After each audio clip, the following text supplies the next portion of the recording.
नमस्कार दोस्तों, इंटरेस्टिंग रहने वाला है आप लोगों के लिए real estate, gold, share market, mutual fund. But basic underline topic है how easily the influencers fin influencers get away with such great following. मेरे को ट्रिगर ये हुआ वीडियो, मेरे आप ही बहुत सब्सक्राइबर्स हैं, उनने मेरे को एक ट्वीट का स्नैपशॉट दिया हमारे प्रिय अक्षर श्रीवास्तव जी का। कहते हैं मामा ट्यून चेंजेस, और मैंने हमेशा से प्रिडिक्शन किया था। लास्ट 3-4 साल से मैं बताता जा रहा हूँ। आप लोग जो जुड़े हैं अलग चैनल के माध्यम से, उनको पता है जनरली क्या आगे की चीज़ें बताता हूँ मैं, और मैं बोलता हूँ कि जो मैं बोलता हूँ 6 महीने में ट्रू होता है। ये लोग रियर व्यू वाले हैं, बट देन इनका इतना सिंपलिस्टिक एक्सप्लेनेशन होता है चीज़ों का कि सब्सक्राइबर बढ़ ही जाते हैं। एक ये भी चीज़ होती है। बट इनका ट्वीट पढ़ता हूँ मैं अभी, जो ये हमेशा SIP, शेयर मार्केट, और ये हमेशा आपको पता है ये सारी चीज़ें। अब इनका आ रहा है कि in last 5 years in my portfolio real estate has been outperformer. ठीक है, और फिर लिखते हैं आखिरी लाइन में, I have started to realise that maybe we are overvaluing equities and undervaluing other. अरे गजब यार, गजब। मोदी जी का एक वो मेम आता है ऐसे, वाह क्या हिपोक्रेसी है। वो देखते हैं आप वो वाला, वाह क्या हिपोक्रेसी है। तो ऐसा करने का मन कर रहा है। ठीक है, बट आज तर्क संगत 2-4 चीज़ें बताऊंगा जो मैं हमेशा पहले भी थोड़ी बताई हैं, बट आज इकट्ठी करके बताऊंगा कि why they get it wrong about real estate all the time.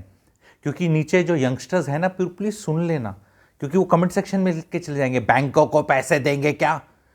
नहीं, मकान मालिक को दोगे। 8 साल में किराया डबल हो जाता है, 8 साढ़े 8 साल में किराया डबल हो जाता है। 2016-17 में जो भी इंडिया में जहाँ भी किराया था, आज 2025 में 2 गुना लगान है। हाँ तो फिर क्या है, तो 16 साल में 4 गुना है।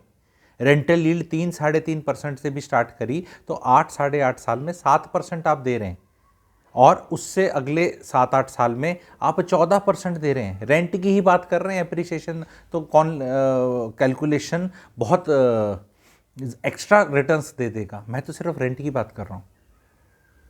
नहीं, पर हम घर कैसे खरीदें, हमें पता नहीं, हमारे को इंडिपेंडेंस चाहिए, नौकरी अलग अलग रहे। हिंदुस्तान के वर्ल्ड में कहीं मर्जी जाओ, अपना घर खरीद लिया आपने। अगर अब तो नहीं खरीद सकती ये नेक्स्ट जेन जी, तो गुड़गांव में तो कुछ खरीद नहीं सकती अपने जीवन में।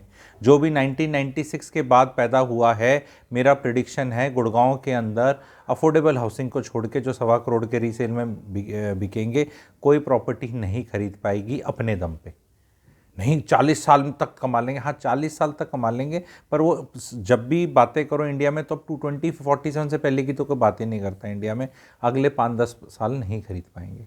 पापा का कुछ बिक गया, ससुर जी बहुत अमीर मिल गए, वाइफ बहुत बड़े ख़ानदान की मिल गई, उसने 2-4 फ्लैट देने में मदद कर दी, इस तरह उसका आउटलायर्स की बात नहीं कर रहा। अपने हाथों से कमाए हुए धन से जेंजी तो नहीं खरीदने वाली। एंड इन जैसे इन्फ्लुएंसर्स ने बहुतों की रेल छुड़वा दी, क्योंकि खुद गोवा में रहते हैं, इंदौर के रहने वाले हैं, बस उतना ही एक्सपोजर है। अपनी 4 प्रॉपर्टी एयरबीएनबी और दुबई में ले लो, और बोल बोल थक गए कि कभी तो पधारो, सुनो तो सही। 25-25 लाख की अफोर्डेबल हाउसिंग रहती थी गुड़गांव में, जो अब 1-1 करोड़ की ट्रेड हो रही हैं रीसेल में 2 BHK। बाकी शहरों के बारे में बताऊंगा। तो सबसे बड़ी प्रॉब्लम इनकी यही रहती है कि रेंट को ढंग से कभी कैलकुलेट नहीं करेंगे। ये मेंटेनेंस को ऐसा दिखा देंगे कि सब कुछ ही मेंटेनेंस है। 100 रुपया रेंट आ रहा है तो 150 रुपया मेंटेनेंस करके कैलकुलेशन कर देंगे। इंटरेस्ट रेट की कैलकुलेशन ऐसे कर देंगे कि 20 साल इंटरेस्ट रेट देना है। अरे लोन चुक जाते हैं, और वो आपके पास पैसा था नहीं। ये लोग ये कभी नहीं बताते कि अगर 1 करोड़ का फ्लैट है और 10% आपने पेमेंट करी है, 10 लाख दिए हैं, तो अगर प्रॉपर्टी 10% अप्रिशिएट करेगी 1 साल में, जो हमने देखा है पिछले 4 सालों में तो कहाँ क्या क्या करी है, पर 10% भी 1 साल में करेगी तो वो 1 करोड़ पे अप्रिशिएट कर रही है, आपके 10 लाख पे नहीं कर रही। म्यूचुअल फंड में आपने 10 लाख लगाए हैं तो वो 10 लाख अप्रिशिएट करने के लिए उसको 100% रिटर्न देना होगा, जबकि वही 10 लाख का इजाफा रियल एस्टेट में 10% इंक्रीज से मिल रहा है। इसको कहते हैं लीवरेज। वही बैंक जो आपको प्रॉपर्टी पे, मैं हमेशा बोलता हूँ, लोन देने को तैयार है 70, 80, 85, 90% depending on size of property, 75, 80, 85, 90% तक देने को तैयार है। वो अपने शेयर खरीदने के लिए, अपने बैंक के शेयर खरीदने के लिए आपको लोन लेने को तैयार नहीं है। उसको अपने पे भरोसा नहीं है, पर रियल एस्टेट पे भरोसा है। एंड ये इतनी पार्टी क्यों स्पॉइल करी, मेरे को ये पूछना है। एंड कौन जवाब देगा, कौन माफ़ी मांगेगा। आप जो इन्फ्लुएंसर्स हैं उनकी करोड़ों में इनकम होती है, 10 सोर्सेज से। वो कुछ भी करके कुछ भी खरीद सकते हैं और कहीं भी विक्ट्री क्लेम कर सकते हैं। Bitcoin, real estate, stock market, ये इन जैसों ने तो non fungible token, Lakshmi token सब प्रमोट करे थे, फैड ऑफ दिस थिंग। वो प्रिय अंकुर वारिकू जी SIP 900 करोड़ तक ले जाते हैं वो, अगर 108 साल तक आप इन्वेस्ट करेंगे तो वो अब किधर हैं? SIPयाँ बंद हो रही हैं, लोग निकाल रहे हैं, नहीं निकालनी चाहिए। मैं बिल्कुल भी, मेरी कंसिस्टेंट लाइन थी, हम हरियाणा वाले हैं, हम खीर और रसगुल्ले में भेद नहीं करते। हम कहते हैं तेरे धोरा एक का कटोरी, हम दोनों खाते हैं और गुलाब जामुन भी खा सकते हैं। ये बोलना ये अच्छी है वो अच्छी है, प्रॉब्लम क्या है यंग जनरेशन की, जहाँ भी उन्हें कुछ कम काम करने के लिए बोलोगे, कम टाइट होने के लिए बोलोगे, वो उनको अच्छा लगेगा। शादी करने से टाइट हो जाता है आदमी हर तरह से, तो शादी ना करें। विवेक बुद्धि चेतना 5 करोड़ सब्सक्राइबर, 5000 की SIP करके जीवन ग्रेट निकल जाएगा, सेक्सी निकल जाएगा, सारे सब्सक्राइबर्स ये। आप वो एक छत्तीसगढ़ वाले हैं, वो तो रिकॉर्ड पे कहते हैं खुद प्रॉपर्टी खरीदते हैं और दुनिया को बोलते हैं SIP। उनका नाम क्या है बताओ, एकदम ब्लाइंड हो गया मैं। छत्तीसगढ़ रायपुर के हैं वो। उनका 50 लाख 70 लाख सब्सक्राइबर हो करके बैठे हैं। अंकुर वारिकू जी ने तो हर दूसरा वीडियो ये है, 5 mistakes I did in 21, but you were 21, 27 years, 25 years back. अब उसका कोई रेलेवेंस नहीं है। ये मैंने क्या किया और मैं क्या कर रहा हूँ has got no meaning, because आप मेरे पाथ पे हैं ही नहीं ना। आपको किसी के पाथ पे फॉलो नहीं करना, तभी ये बायोग्राफीज इतनी बेहूदी चीज़ होती हैं। उनने ऐसे मेहनत करी, कोई पूरी स्टोरी नहीं सुनाता, कोई नहीं बताता कि इकोसिस्टम कैसा था, देश कैसा था, कंपटीशन कैसा था। अपने पिताजी को लोग फॉलो नहीं कर सकते फॉर सक्सेस और what ever. Nobody can duplicate replicate something because it's such A fast changing world. Only thing अभी इन्वेस्ट करने का क्या है, कैसे है, क्या है, वो भी मैं आपको लोगों को सलाह दूंगा, पर जुड़े तो रहें। हर चीज़ से भागना, इंटरेस्ट रेट्स कम होने की तरफ जा रहे हैं, इनकम टैक्स रिबेट मिल रहा है। अब अगला फाइनेंशियल ईयर में इनकम टैक्स कम कटेगा, 24 लाख तक अगर आपकी सैलरीज हैं तो बड़ा इजाफा है। तो उसमें जो भी सरप्लस आ रहा है, अगर 24 लाख रुपए तक की इनकम है, उससे ज़्यादा है 25, 26, 27 लाख, तो महीने का 11-12 हज़ार रुपये के इक्विवेलेंट आपको इनकम टैक्स कम कटेगा, 11 हज़ार के करीब। तो वो उसमें आप 14 लाख रुपये का लोन ज़्यादा ले सकते हैं। तो ये मल्टीप्लायर इफेक्ट आपको, अब मैं प्रेडिक्शन करता हूँ और मैं हर बार आके कहता हूँ कि मैं तो आगे का बताता हूँ, मैं रियर व्यू का नहीं बताता, और मैं कहता हूँ मेरा हर बार चेक करो, मेरा हर बार चेक करो। सितंबर में रियल एस्टेट फिर भागती दिखेगी, पर भागने का स्पीड जो है वो है 10 से 11% साल की, यानी महीने की 1%। महीने की 1% increase is slow boiling frog syndrome, पता भी नहीं चलता। एक गोल्ड के बारे में भी, और ये जो नया है ना पेपर गोल्ड, और ये इसके बारे में भी बात करूँगा, क्योंकि मेरा काम आगे की बातें करना है। कि जो लोग ब्लाइंड ऐसे करके इन्वेस्ट करते हैं ना, ऐसे आंख बंद करके कि बस ये कर दिया, बस वो जानेगा उसका काम। बहुत आदरणीय म्यूचुअल फंड मैनेजर हैं नरेंद्र जी ICICI के, उनका यूट्यूब से भी हटा दिया। उनने क्लियर कट बोला है, अभी भी अगर मिल जाए तो करना, कि भाई बहुत ज़्यादा फ्रॉथ है मिड कैप और स्मॉल कैप में। आदरणीय बूच मैडम जो सेबी की चेयरपर्सन है, उनने पिछले साल ही बोला था, और अभी उनका फिर इंटरव्यू आया है कि अब बोलने का क्या फ़ायदा, वैल्यूएशन जब इतनी थी तब हम बोल रहे हैं। सेबी की चेयरपर्सन बोल रहे हैं कि इतना ज़्यादा रेट वो हो रखा है, और यहाँ सब सही है सही है सही है, सारा अपने फुफ्फे FIS को एग्जिट दिला दिया। रिटेल लेके बैठा है अब सारे के सारे महंगे स्टॉक्स, कल्याण ज्वेलर लेके आप बैठे हो, ठीक है, वो सब महंगी चीज़, वो होता है ना पासिंग द पार्सल, नहीं होता, किसी को तो पकड़ाना है, तो सही है करके बैठे हैं। कौन कौन से फंड हाउसेस के भी कुछ गिरे हैं शेयर्स, ब्रोकरेज के भी गिरे हैं शेयर्स ब्लाइंडली। उसमें क्या है, सबसे बड़ी प्रॉब्लम क्या है म्यूचुअल फंड की, कंपनी का शेयर्स अब जूसी वैल्यूएशन में है, कायदे से मान लो खरीदने चाहिए, पर आपका फंड मैनेजर बेच रहा है, उसको भी पता है अब बेचना नहीं चाहिए, खरीद रहा है, बट वो करे क्या, क्योंकि लोग रिडेम्पशन डाल रहे हैं, SIP कम कर रहे हैं, तो खरीद नहीं सकता, उसको बेचना पड़ेगा।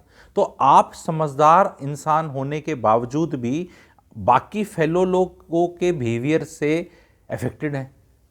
इससे अच्छा तो आपको अगर अकल होती, जो होनी चाहिए सबको, तो भैया अपने डीमैट में रखे होते, 100 रुपये की चीज़ अगर 80 75 70 की भी होगी, आपको पता है यार बढ़ेगी, या तो आप और ले लोगे या फिर आप उसको रखे रहोगे, लेकिन आपका बेचोगे नहीं, और जब तक बेचोगे नहीं तब तक लॉस नहीं होगा। लेकिन म्यूचुअल फंड में तो बिक रहा है, जो म्यूचुअल फंड को तो बिकवाली करनी पड़ेगी ना। अगर वो लोग कह रहे हैं मेरा पैसा दे वापस, उसको तो देना ही पड़ेगा ना, नैव गिरेगा ही गिरेगा, और जब वो सेलिंग आएगी तो वो सेलिंग दिखेगी आते हुए। तो ये सारे इंटेलिजेंट ये चीज़ें क्यों नहीं बताते कि जब वो लोगों का, क्योंकि जब इंडिया में होता है, हम देखते हैं ना इंडिया में, स्टैम्पेड नहीं देखी अभी हमने न्यू दिल्ली रेलवे स्टेशन पे, डिसिप्लिन देखा है ना, आप कहीं भी चले जाएं, मतलब भगदड़ मस्ती है तो आदमी सोचता है यार क्या हुआ, फिर दोष देते रहो गवर्नमेंट को, पुलिस को, रेलवे पुलिस को, इसको, जर्नल अपनी आईक्यू को, डिसिप्लिन को, इंफ्रास्ट्रक्चर को, किसको भी। उस मौके पे भीड़ हुई ना, और स्टैम्पेड हुई, और 18 लोग न्यू दिल्ली रेलवे स्टेशन में, हमें पता है। तो जब यहां होगा तो ऐसा ही होगा, अरे ये क्या हो रहा है, ये क्या हो रहा है, ये क्या हो रहा है, जबकि सेल नहीं करना चाहिए। मैं इक्विटी का ही बंदा हूं, मार्केट का करेक्शन है, फ्रॉथ भी है, करेक्शंस आती हैं, आगे बढ़ेगा इकोनॉमी, 6-7% पे ग्रो करेगी, 6 6.5 पे, इन्फ्लेशन 5-6% वो रहेगी, नॉमिनल जीडीपी 11-12-13 रहेगा, तो रिटर्न्स एक्सपेक्ट कर सकते हैं, कोई बिल्कुल कोई दिक्कत नहीं है।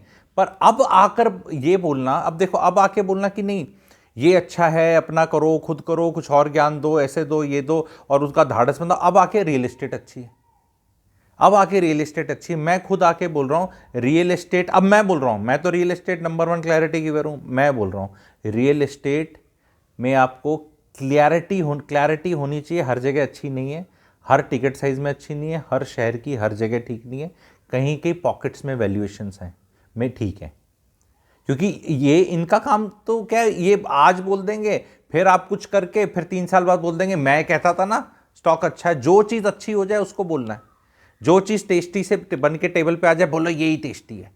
अरे ये इन्वेस्टमेंट इज नथिंग, लिख लो, ये 1 करोड़ रुपए की नॉलेज है, ठीक है। Investment is nothing but anticipating the anticipation of others. मेरे पीछे पीछे लिख लो और नोट कर लो, इन्वेस्टमेंट की जो आर्ट है, it is nothing but anticipating का आप देख लेना गूगल करके, हिंदी इंग्लिश जो भी, anticipating the anticipation of others. Everybody is smart and anticipating.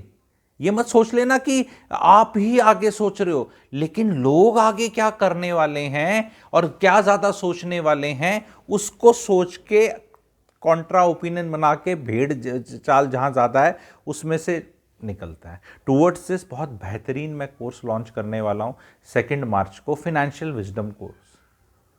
उसमें एनरोल कर लो, फर्स्ट अर्ली बर्ड डिस्काउंट है, संडे को हुआ करेगा, दोपहर को 12 12:30 का स्लॉट रहेगा, 1.5 घंटे की क्लास होगी, 10 क्लासेस होंगी।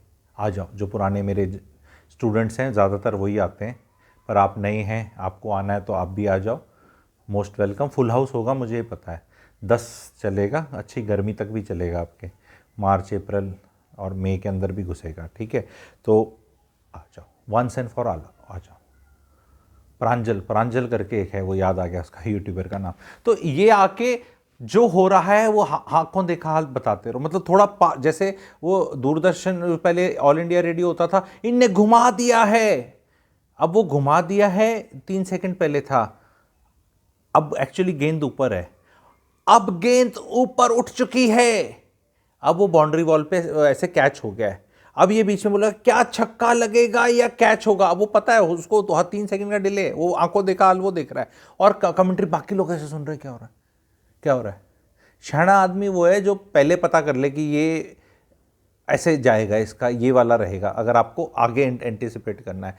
पर ये सब हम ना ये ऑल इंडिया रेडियो की कमेंट्री सुन रहे हैं, अब ये हो गया है, अब ये तो सबको पता है, ट्रंप आ गया, ये इंडिया का शेयर मार्केट क्यों गिरा है, क्योंकि FIS का सेलिंग हो रहा है, इनने 1 लाख करोड़, अरे कोई तुम्हारा बाकी रिटेल का नहीं हो रहा, SIP का डेटा कोई नहीं बता रहा। अब दूसरी चीज़ इंपॉर्टेंट जो मैं बताने वाला था, गोल्ड, पेपर गोल्ड अच्छा होता है, ओके, मेरा सवाल है ये, पेपर गोल्ड अच्छा होता है, वेरी गुड, क्यों? क्योंकि इसमें सिक्योरिटी है, स्टोरेज के इश्यूज नहीं है, चोरी नहीं हो सकता, प्योरिटी के इश्यूज नहीं, और करके आप लोग नॉक्स करके फोर्ट नॉक्स करके गूगल करें और यूएस। मैं एक सिंपल सी चीज़ पूछना चाहता हूँ, मेरा खुद का डाउट रहता है, जब आप एक खरीदते हैं गोल्ड, पेपर गोल्ड किसी का, तो कहते हैं उसके अगेंस्ट कहीं कुछ रखा जाता है। मैं यही पूछ रहा हूँ कि जहाँ कुछ रखा जाता है वो आपको क्यों नहीं पता कि कहाँ रखा गया है, किसने रखा है, कितना रखा है, कौन चेक कर रहा है, और वहाँ वो है ही, और किसकी जिम्मेवारी। ये 5 सवाल आई एम श्योर इनके आंसर्स होंगे, जिनमें आप में से जो बहुत अच्छे सब्सक्राइबर्स हैं, इंटेलिजेंट सब्सक्राइबर्स हैं, मुझे पता है बहुत बहुत वो हैं, ठीक है। ये मैं अभी अभी अभी आर्टिकल आया है, ये थोड़े दिन पहले, ये 2-3 दिन पहले, the mystery of Fort Knox, ये वाला, कि America's $425 billion gold really there, Trump and Musk are worried. भाई ये एक बार हमारे इंडिया में बात कर लेते हैं ना, हमारा तो इतना $425 बिलियन नहीं है, लेकिन हमारे जो भी ये हैं ये खा रखते हैं। एक बार ये भी ऐड वैड करके दिखा दो भाई साहब, ये रहा आपका गोल्ड, दिख रहा है फोटो खींच के कहीं ना कहीं, और इसका चेक है। लॉट मैनी थिंग, ऐसा तो नहीं प्रिजम्पशंस चल रहे हैं बहुत सारे। देखो मैं आपको बताता हूँ, फ्लाइंग के हिसाब से बताता हूँ, फ्लाइंग में बहुत सेफ्टी सिक्योरिटी होती है कि जो पायलट होता है दारू पी के जहाज पे ना बैठ जाए। बहुत चेक्स एंड बैलेंस होते हैं सिस्टम के, एक्चुअली उसका टेस्ट होता है, मेडिकल होता है, यहाँ होता है, वहाँ होता है, बहुत लोग देखते हैं ऐसे करके। प्रिजम्पशन पे नहीं चलता कि नहीं नहीं जिम्मेवार आदमी है एंड ऐसे कोई दारू पी के जहाज थोड़ा उड़ाता है, मतलब प्रिजम्पशन पे नहीं चलता, सिस्टम है, checks and balances. Since I am associated in some way, तो मेरे को पूरी इसकी जानकारी है, एंड आप लोग उसकी जानकारी लेना चाहते हैं तो आपको मिल जाएगी। आई एम श्योर यहाँ की भी ऐसी कुछ होगी कि भी आप लोग पेपर गोल्ड लेते हैं तो सो कॉल्ड यूनिट्स लेते हैं, उनके जो भी सिस्टम है, तो वो कहीं होना चाहिए ना, तो किधर है, ताकि ऐसा तो नहीं कि सुत्ती पैसी तो नहीं हो जाएगी कहीं। ओ सीत, ये राजकुमार राव का डायलॉग है ना, उसका स्त्री 2 का है, कौन से का, कि ऐसे ओ सीत तो नहीं हो जाएगा सबका। कहाँ कहाँ है, क्या क्या, एक बार चेक कर लो, सब बता दो। पहले NFT को बेच रहा था, फिर वो वॉल्ट बेचा गया, ठीक है, फिर वो बिटकॉइन अच्छा है लेकिन जहाँ खरीदा जा रहा है उसका नहीं पता, फिर उससे पैसे वो कॉइन निकल गया, फिर उसका अलग अलग जो डोमेन है, फिर गवर्नमेंट फिर आई। गवर्नमेंट भी एक लेवल ऑफ बेवकूफ़ी हो जाती तभी आ पाती, वो हर चीज़ में गवर्नमेंट बेचारी कहाँ से आ जाए हर चीज़ में, क्योंकि बेवकूफ़ियाँ तो लोग ही करवाते हैं। फिर उसके बाद एकदम फिंगर ऑन योर लिप्स करके चुपचाप हो जाओ, फिर 2 साल बाद बोल दो ये अच्छा है, वो अच्छा, कुछ तो अच्छा होगा ही ना। हाइंडसाइट में तो 2020 बोलते हैं ना, हाइंडसाइट में एवरीबडी इज वाइजर। मैंने ऐसे बोला था आके 1.5 करोड़ बार, ये स्टॉक वो स्टॉक, ये अच्छा है, मैं ऐसा कर रहा हूँ, मैं पोर्टफोलियो ये कर रहा हूँ, मैं photo. People can have so many things in their portfolio that they can every time come and become intelligent. मेरे पास कई साल पहले, मैं आपको एग्जांपल लेके बताता हूँ, कई साल पहले 25 करोड़ के वैल्यूएशन पे एक शेयर होता था लाओपोला, अभी थोड़ा पिटा हुआ है काफ़ी, एंड ये कोई एडवाइस नहीं है खरीदने बेचने की, मैं एक एग्जांपल के तहत बताता हूँ। मेरे लिए भाइयों बहनों वो 100 बैगर है, मतलब 100 रुपया अगर लिया हुआ 10,000 रुपया हो जाए, 100 बैगर, मतलब 100 बैगर समझते हैं।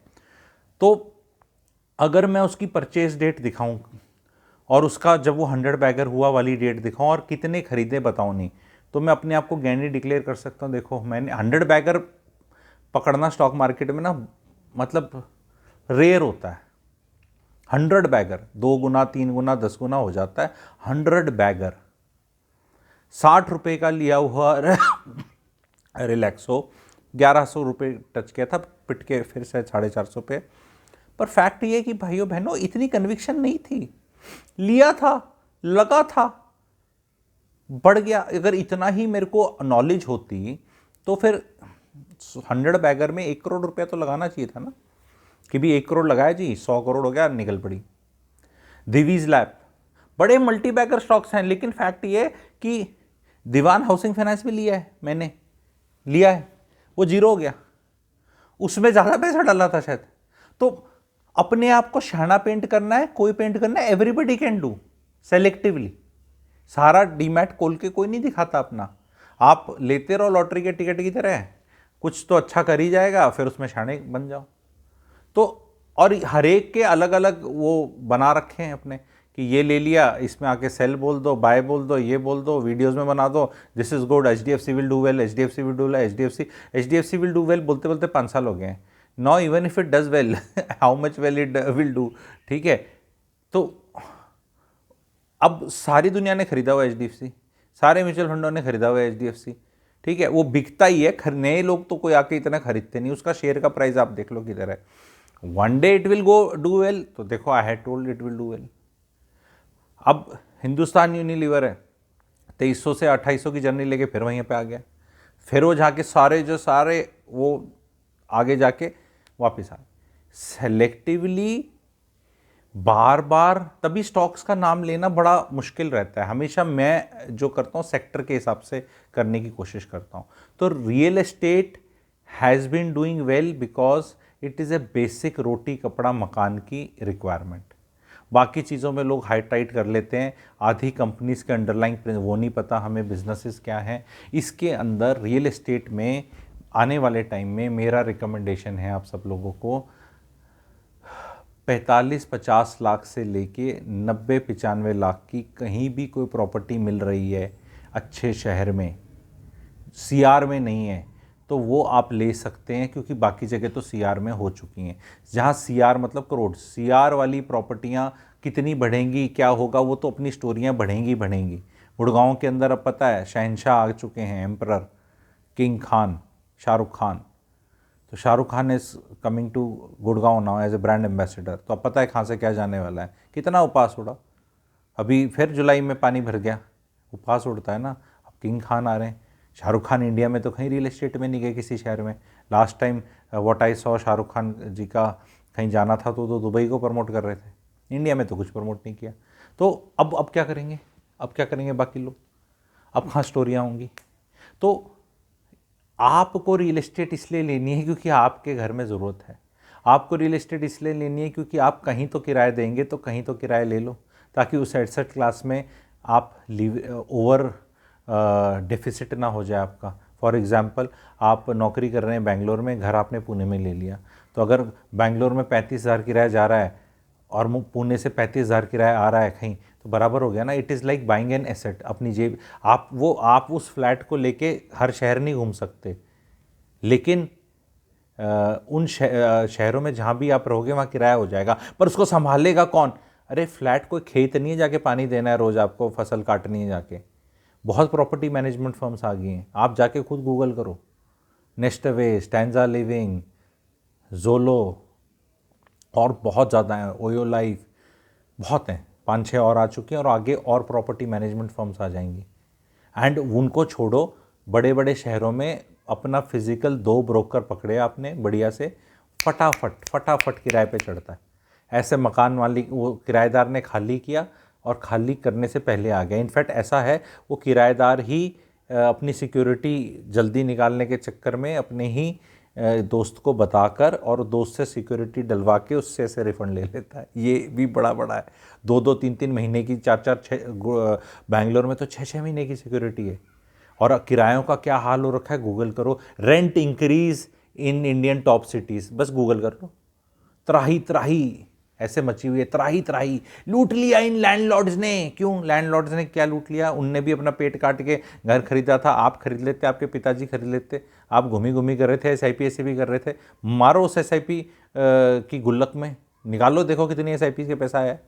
आप तो वो कर रहे थे ना, घर नहीं है तो कौन सा 10-20 लाख में घर खरीदा जा सकता है, 10-20 लाख में घर खरीदा जा सकता है। ये इंडिया का नंबर 1 क्लैरिटी की रियल एस्टेट का बोल रहा है, 10-20 लाख रुपए में घर खरीदा जा सकता है, 50, 60, 70, 80 लाख का खरीदा जा सकता है।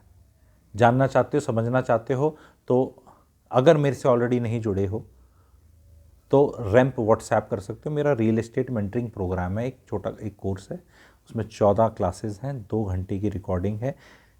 एंड हिंट दे देता हूँ कि कोई क्लिक पिट नहीं है भाई साहब, 10-15 लाख हैं, उतना ही बहुत है, बाकी वो घर खुद पे कर देगा, मतलब एक गाड़ी ले ली आपने, कुछ पैसे दे दिए, अब वो गाड़ी चलती है, अपना पैसा कमाती है और अपनी EMI चुका देती है। अब गाड़ी डिप्रिशिएटिंग एसेट है, प्रॉपर्टी एप्रिशिएटिंग एसेट है, तो वो समझी कराई जा सकती है। 10-15-20 लाख में लेफ्ट राइट करके कर दिया। मैं कितनी बार बोलता हूँ, स्मार्ट लोग अपनी शादी के अंदर पैसे बचाकर पति पत्नी घर खरीद रहे हैं यार। पिताजी मत 10 लाख मत खर्च करो, ये वाले हमें दे दो, ये लड़के का बाप भी दे दो, अपना भी डाल दिया, थोड़ा लोन ले लिया, वो उधर रेंट देना नहीं पड़ा, हो गया घर, लड़का लड़की दोनों के नाम पे घर, कलेशी मुक्त। रहना ही नहीं सास ससुर के साथ, घर ही अलग हो गया। अब अपने अलग घर में 1 BHK में 2 BHK में भावें 2 टाइम का खाएं 3 टाइम का खाएं, जल्दी सोएं लेट सोएं, नाइटी सुबह तक पहने ना पहने, क्या जो करना है करें लाइफ में। पर जो समझदार है उनने कर लिए, बाकी अपने लगे हुए 32-33 साल तक SIP खेलने। I want liquidity, I want, why do you want liquidity? Why liquidity में क्या होगा कि मेरे को बीमारी हो जाएगी तो हेल्थ इंश्योरेंस है, लाइफ इंश्योरेंस है। ऐसी लिक्विडिटी का आपके पास अगर ऐसी गुल्लक है जो ऐसे टच करती टूट जाती है तो गुल्लक में कभी इकट्ठा ही नहीं होगा ना, क्योंकि आप छींक मारते ही वो उसको तोड़ दोगे। Liquid having too much of liquidity is not good ना। कुछ तो पैसा ऐसा डाल दो कि जो इसको तो तोड़ूंगा नहीं मैं, क्योंकि ये घर अपने आप ही पे करने लग जाएगा, अपने आप एसेट बन जाएगा। आप SIP करके 20 साल में क्या कर रहे हो? घर खरीदोगे। क्यों? 20 साल में अगर ही घर खरीदोगे SIP करके, कभी कर लेना एक्सेल पे कैलकुलेशन कि 20 साल इकट्ठे करके घर खरीदना है, या उसको मैं 8 साल में ही अपना घर बना देता, 12 साल में उसका रेंट जो SIP में डाल के मैं घर प्लस 2 करोड़ पे बैठा होता। ये कैलकुलेशन कोई नहीं करके बताएगा। हाँ, आप बोल रहे अरे तू करते, तो मैं तो शिक कैलकुलेशन करता ही नहीं। यहाँ तो मेरा तो समझदारों को इशारा रहता है, और मेरे सब्सक्राइबर्स कुछ तो जीनियस हैं। समझदार को इशारा काफ़ी है, आप में से तो कुछ जीनियस हैं, आपको तो उस इशारे से कम में भी काम चल जाएगा। तो हमें ये कॉल आउट करना है मेरे हिसाब से ये चीज़, एंड पूछना है कि यार ये तू बताता था क्या हुआ उसका। और मैंने हर बार आके बताया, मेरे बहुत व्यूज़ आए हैं, तू तो ये ऐसे उनका नाम लेता है, ऐसे गोवा के अगेंस्ट बोलता है व्यूज़ के लिए। अरे हर यूट्यूबर व्यूज़ के लिए ही तो काम करता है, और किसके लिए करता है? व्यूज़ के लिए। हाँ, तो व्यूज़ करके बताना ही है ना। अभी भी गोवा में नहीं करनी है प्रॉपर्टी, नहीं खरीदनी है, और दुबई में भी नहीं खरीदनी है। मेरे पास इतने प्रपोजल हैं दुबई की प्रॉपर्टी बेचने के, बड़े ल्यूक्रेटिव लगते हैं, पर ऐसा लगता है कि नहीं यार, मतलब किस लिए, मतलब किस लिए? तुम्हें जाके बसना है तो हाँ ठीक है, ले लो, खरीद लो, वहाँ जाके जब मेरे को बसना ही है वहाँ जाके रह लो, कोई दिक्कत नहीं है। पर एज एन इन्वेस्टमेंट नहीं, वहाँ रेंटल यील्ड बहुत ज़्यादा आती है। बाकी चीज़ भी बताओ ना, मेंटेनेंस भी तो बताओ ना, और कैपिटल एप्रिसिएशन भी बताओ। रेंटल, ये डिविडेंड यील्ड तो बहुत स्टॉक्स की बहुत हाई है, खरीद लो फिर सारे स्टॉक। 290 पे 300 पे ONGC की बड़ी अच्छी डिविडेंड यील्ड थी भाई साहब, 4, 4.5-5%। अब तो और बढ़ गई है 230 240 पे, अब खरीद लो तो उसमें वो 60 रुपये नीचे गया, वो फुफ्फा कहाँ एडजस्ट होगा? Do you buy stocks only और डिविडेंड यील्ड? डिविडेंड यील्ड तो कोल इंडिया की बहुत अच्छी है, ठीक है, तो उसकी स्टेबिलिटी ऑफ शेयर प्राइस भी तो चाहिए ना। शेयर प्राइस किसी का करेक्ट हो जाए 50 रुपये और वैसे दे दे 5 रुपये, तो खुद ही मारते रहोगे। अगर कोई मुझे ये बोले कि नहीं शेयर प्राइस तो ज़्यादा नहीं गिरेगा, थोड़ा बहुत अप्रिशिएट करेगा एंड डिविडेंड मिलता रहेगा, that is the real estate for you. 5-6% तो रियल एस्टेट बढ़ेगी, इन्फ्लेशन लिंक्ड, सीमेंट, सरिया, लोहा। अभी वो LNT के चेयरमैन बोल रहे थे कि लेबर इतनी बढ़ जाएगी और ये बढ़ जाएगी, तो बनाने के लिए इतना महंगा हो रहा है, लैंड के प्राइसेस बढ़ रहे हैं, रेगुलेटरी क्लियरेंस इतने लेट आते हैं, तो और लोहा, सीमेंट, सरिया, शीशा, टाइल, ये सब के रेट बढ़ते जा रहे हैं। तो रियल एस्टेट तो इन्फ्लेशन लिंक्ड ही 6-7% बढ़ेगी, प्लस उस पर मुझे रेंट आ रहा है, तो 6-7% वैसे नेटवर्थ बढ़ गई, पेपर पे जो बढ़ेगी क्योंकि मैं बेच नहीं रहा। 4% मेरे को अगर डिविडेंड यील्ड आ गया तो सॉरी रेंट आ गया तो भैया 11% हो गया, और क्या लोगे? दोनों चीज़ को ऐड। पर इसमें मेंटेनेंस देनी पड़ी। मेंटेनेंस कितनी देते हो यार, एक बार कैलकुलेट कर लो ना। अगर मैं 3 रुपये पर स्क्वायर फीट दे रहा हूँ, 4 रुपये दे रहा हूँ, 5 रुपये दे रहा हूँ, 100 रुपये दे रहा हूँ क्या पर मंथ? अगर उसकी प्रॉपर्टी का प्राइस है 20,000 रुपये पर स्क्वायर फीट, जो गुड़गांव में आम प्राइस हो रखा है, तो उस पर अगर साल की 36 रुपया या 40 रुपया मेंटेनेंस चली जाती है, तो 40 रुपये को 20,000 से डिवाइड करके देखना क्या परसेंटेज बढ़ी भाइयों बहनों, खुद तो पता चल जाएगा। क्या मतलब क्या बोल रहे हो यार, वो मतलब कुछ 0.1, 0.2, 0.3 को तुम इतना हल्ला मचा दोगे, आप बताओ। और वो मेंटेनेंस जो है भाइयों बहनों, वो किराएदार देगा ना, किराएदार ही तो देगा। गुड़गांव के अंदर और बाकी शहरों का भी मैं नाम ले लूँगा, बड़े टॉप के शहर, कोई ऐसी सोसाइटी है जहाँ कोई फ्लैट खाली है, मतलब वो खाली रखना नहीं चाहता और खाली है। रजिस्ट्रेशन होते ही गुड़गांव में द्वारका एक्सप्रेसवे पे आप चले जाओ, शाहपुर जी के 4-5 टावर्स का पोजीशन नहीं हुआ, और जिनका पोजीशन हो गया सब रह रहे हैं। शोभा में चले जाओ, 6 टावरों का पोजीशन नहीं हुआ, बाकी लोग 4 साल से रह रहे हैं, मतलब जो प्रोजेक्ट्स बने ही नहीं है पूरे। अभी वहाँ पे उस तरह क्लब हाउस और jogging track, walking track, cycling track, garden, वो सब चीज़ अभी ऑपरेशनल ही नहीं है, क्योंकि अभी तो बन रहा है मामला। वहाँ लोग जैसे ही पोजीशन होता है या तो रेंट पे या लोग रह रहे हैं। तो कहीं इतनी ज़्यादा डिमांड है, 2020, 21, 22 में कुछ लॉन्च ही नहीं हुआ, कुछ मिल नहीं रहा, मिलते ही रेट इतने भाग रहे हैं। रेंटों का हाल देख लो। और इन फाइनेंशियल इन्फ्लुएंसेस को जो मैं बोल बोल मुंह में कहते हैं ना झाग आगे, 4 साल से मैं कह रहा हूं भैया 25-26 में रेंट बढ़ेंगे, रेंट बढ़ेंगे। मैं पिछले 3 साल से बोल रहा हूं, क्योंकि कुछ मामला मिली पोजीशन पे ही मामला कम आएगा। 2025 में भाइयों बहनों जो 2017-18 के लॉन्च प्रोजेक्ट्स थे ना, उनका पोजीशन हो रहा है। 20, 21, 22 में कंस्ट्रक्शन नहीं हुआ। एनजीटी के बैन में वैसे डिले कंस्ट्रक्शन रहता है, ऊपर से इतने प्रोजेक्ट्स जैसे बिल्डर्स एक्टिव हुए तो मैनपावर इतनी एक्टिव होना हुई है। माइवन कंस्ट्रक्शन में आपको साथ ही हाथ बढ़ाना वाला नहीं चाहिए होता लेबरर, उसमें क्वालिफाइड लेबर चाहिए, क्वालिफाइड इंजीनियर चाहिए, वो इतने हैं नहीं, तो उसमें भी मामला स्लो रहता है। कंस्ट्रक्शन वैसे जल्दी होती है, लेकिन बहुत बॉटलनेक्स हैं, बहुत ज़्यादा बॉटलनेक्स हैं। एंड ये बॉटलनेक्स आगे और बढ़ती दिखेंगी आपको। 2025 में रेंट बढ़ेंगे। अभी क्या है, प्रॉपर्टी के प्राइसेस ज़्यादा जल्दी बढ़ गए, अब रेंट कैचअप कर रहे हैं। रेंट कैचअप करके जैसे ही 4-5% दिखेंगे तो फिर प्रॉपर्टी के प्राइसेस बढ़ने, क्योंकि वो तो इनकी कैलकुलेशन ठीक ही रहनी है ना, लॉन्ग टर्म रेंट 3.5-3% वाला जिसको छेड़ते हैं, तो वो उसमें फिर प्रॉपर्टी बढ़ जाएगी। प्रॉपर्टी बढ़ जाएगी, रेंटल यील्ड कम लगेगी, फिर वो रेंट बढ़ जाएगा, जब रेंट बढ़ेगा फिर प्रॉपर्टी बढ़ जाएगी। क्योंकि हर बार किसी को सेंस बनेगा, when ever people will feel कि जो कॉस्ट ऑफ फंड्स है और रेंटल यील्ड का डिफरेंस कम होगा। जहां भी कॉस्ट ऑफ फंड अभी 8.5% थे, जो गिर के अभी 8.25 के करीब हो जाएंगे, और आरबीआई अगले 6-8 महीने में 2-3 इंटरेस्ट रेट और काटता दिख रहा है, 0.25।